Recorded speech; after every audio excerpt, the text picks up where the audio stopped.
let's talk about rulings over rules. There's really a lot packed into this particular maxim, so I'm going to try to break it down piece by piece a little bit. So what do they mean, rulings over rules? I think that it might have been a lot less confusing if they had reframed it this way. Your rules over our rules. Well, what does that mean? That means that the game gives you a mechanical structure, a scaffolding that you can and should and is almost necessary to customize to suit the kind of game that you're playing in your campaign. Gygax wrote a letter to the Alarms and Excursions zine back, I think it was 1975, and he mentions this. He felt like, and this is really funny thinking of what happened later, that really no two campaigns are alike. Therefore, nobody should be playing with the same complete set of rules. And in fact, if everyone were playing from the same complete set of rules, what a kind of a horrible thing that would be. Of course, fast forward to first edition AD&D, and the tune has changed somewhat. But that was his original philosophy, that you were going to take the rules as presented. At that time, he's talking about OD&D, and you were going to build on those rules to create the mechanical system that goes along with your gameplay. And he mentions that, hey, look, his game, Greyhawk, is different than Blackmoor, and those differences should be reflected mechanically. So you make your rules for the kind of game you want to play. And that's definitely one element. And some might argue maybe the main element. But there's also this concept of, hey, the dominance or the supremacy of rules-light games, because what gives you the space as a GM to make rulings, as it were, it's that these games are rules-light. They're rules-light, and then we rely on you, the GM, to make all rules choices, whether they be house rules that you're building up over time, or as ruling suggests, that in the game, when you run across something that is not covered by the slim amount of rules that you have, you adjudicate them. And of course, this is also something that you must do, and I think it is good as a GM to get comfortable making rulings, because even if you're playing with the most complete game out there, there's probably always going to be edge cases that arise that aren't going to be covered by one particular mechanic or system. And so you will, as a GM, perforce have to, at some point in your career, come up with a ruling. And rulings, not rules, is setting that groundwork of, hey, be comfortable doing this. It's not particularly helpful if you're a new GM. What does that mean, rulings over rules? I'm supposed to do all this stuff? I don't even really am comfortable doing everything, and now you're saying you're sort of throwing me in the deep end, that these rules that you're giving me are almost incomplete by choice so that I can fill them in, but I don't feel like I have that authority yet to fill them in. I don't feel like I have the knowledge to fill them in, and you're not helping me. You're just going to fall back on, well, hey man, rulings not rules. That really wasn't the original intention. And in fact, I would say, though I don't know if anyone's really around to speak now, that being rules light as a thing wasn't even intentional. Go back to that same letter from Alarms and Excursions, or that was printed within there, and Gygax talks about how he got 80 manuscript pages from Dave Arneson, began developing, rewriting, going through that process, ended up at 100 manuscript pages.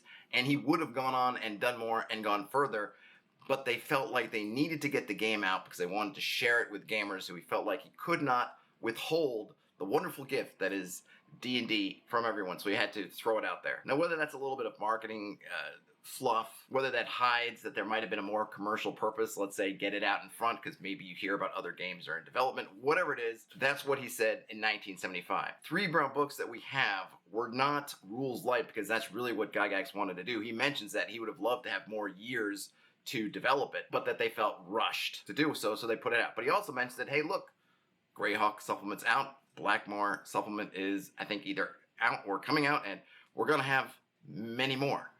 It didn't turn out that way, but that was the intention. The intention was not to have OD&D sit in this thin form forever. It was to develop it and build on it. And so you start from, yeah, sure, this core structure that's light, and you're going to keep building it. Now, he does say in that same letter, talks about how these should be customized, and you should never really look at D&D as being a complete system to do everything for everyone, the irony. But it wasn't the intention to be rules light. That's just kind of what happened, right? I don't know the whole timeline. I've read some of the books about it. You can read books, but life got in the way. So you ended up with Blackmoor, you ended up with Greyhawk, you ended up with Swords and Spells, and you ended up with that first, deities and demigods type slim book.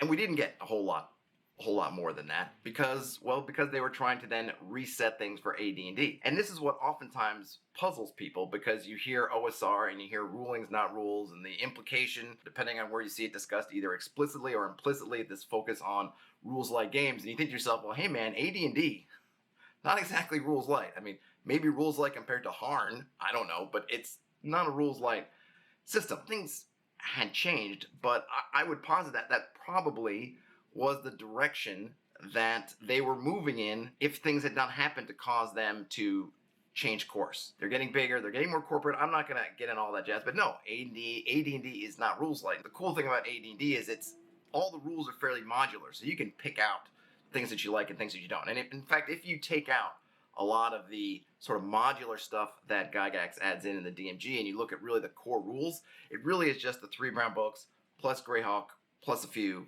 odds and ends. Holmes, right? The Holmes edition. Wow, slim, trim. But it was just supposed to be an intro to OD&D. So it was only supposed to take you to levels 1 through 3. It was not designed to take you further than, or it's not designed just to be, this is the complete book. We get to BX. BX may be the document of the OSR. Look at that. Slim books. These very slim, very trim. But remember that the plan for BX was what was going to be the plan that they realized with the BECMI set, BECMI, that it was going to continue.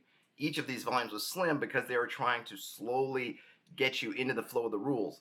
It's merely by the fact that they never finished that set that they decided to reset and start over with the BECMI line did we not get more stuff with BX. So again, it's really just stuff happens in the world and they just never get around to filling out the rules the way they liked, so we ended up with these rules-light systems. There's probably some alternate universe, or maybe the older games and even OSR, whatever it is, are completely different because they were able to flesh all this stuff out. Maybe they spend 10 years building out a whole library for OD&D, and so sure, you have the 3 brown books at their core, but that there's a lot more supplemental material, and we're not even taking into account the stuff in Strategic Review or the early Dragon magazines. And the same thing, there's some world, if there was a whole BECMI but building up on BX instead, would people look at that differently? Because as much as folks do appreciate BECMI, and some folks do, it is their preferred system, more folks seem to be into BX, probably because it stops.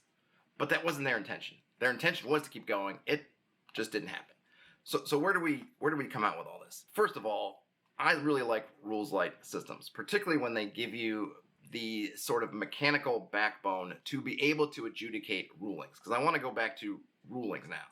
The concept of the ruling is that you as the GM are empowered and also through necessity is really forced to make decisions on the fly. But I don't know if the intent was ever, and I would say the intent is not that this is your job every day, that you are constantly not making up rules but relying on ruling. The way I see it is something happens in your game. If it's a one-off, you make a ruling, you move on. It could be something crazy going on, something you think it's never going to happen again. So I don't need to think about how this works in the greater structure of things. We're going to make a ruling, we'll agree on it, we'll play it out, we'll roll it, and we'll go. Great. But I think the other element is that your rulings should evolve into rules. The first time something comes into my game, it's not covered. I think, okay, I need to make a ruling, talk it out, roll it out. All right, but this is a situation that either I just feel like this is going to come up, or the potential is going to come up fairly often. If it's maybe climbing rules, something like that, or drowning maybe, I think, you know what, it's probably going to come up more than one time. Then I'm going to write it down. Or maybe my players will remember. Or maybe I don't think so and I put it aside, but then it comes up the next session or the session after that. I made a ruling to start, and that ruling evolves until, you know, I write it down, I start building that world document book, my campaign book, that's going to have all my rules in it. So my rulings become those rules for my particular campaign. You see people who have their campaign documents, especially from long-running campaigns, and guess what? They're not really rules-light. They started off as rules-light, but they kept adding rules, adding options, adding things, and you get to some heaviness of rules, whatever you like or not. And this even happens in the OSR, where folks will come out with this really slim, trim rule set, and then what is the first thing people start doing? They start adding on to it. Let's make more classes. Let's make more mechanics. Let's make some different versions of it. And this is all good. I think that when we're looking at rules light, what we want to be looking at is this the framework that I want to use to build on? It's great to be rules light if you're running a really short game or a one-shot, something like that. Hey, you don't need anything more than that. That's also great. But what I'm looking for rules light isn't necessarily that rules light is something great in and of itself. is what kind of bang for my buck am I getting? Because it is going to be something I'm going to build on, because I do want to customize things. I do believe, in a sense, in terms of my rules over your rules, that hey, the rules of my campaign are going to supersede, replace, and but be built upon the rules of the basic game. So in the end, what do I think they mean? Rulings over rules. Well, there's a little bit of, hey, the OSR philosophically, aspirationally appreciates rules-like systems. Also appreciating the role of the GM as an arbiter, something I didn't really talk about, but more so than in a lot of modern games, it's understood that the GM is going to be kind of running things as that referee, making those rulings, making those choices of what mechanic to use, what modifiers to use. And especially because these rule-light systems have so many spaces that need filling, when it's not covered by an existing mechanic, we're trusting in the GM to make that choice. That's what I think. And I think also that they mean for you that, hey, for these OSR games, again, aspirationally, you're going to take them, and because they're light, you can really make them your own. I think one reason why BX became the basis of so many, at least the earlier OSR systems, is because it was so easy to modify. OD&D the same way. Because it's so slim and trim, you can really do a lot with it. It's something that, look, people will hack up whatever game they have at hand, but the more complicated and complex your game is, the harder it is to hack the old school games, because, again, for practical reasons, maybe even by accident, they end up being rules light, put themselves in great positions to be hacked. Did this make sense? Did I clarify anything at all? Let me know in the comments. Let me know what other maxims you'd like me to talk about. That's all I got, folks. Game on. Talk to you later.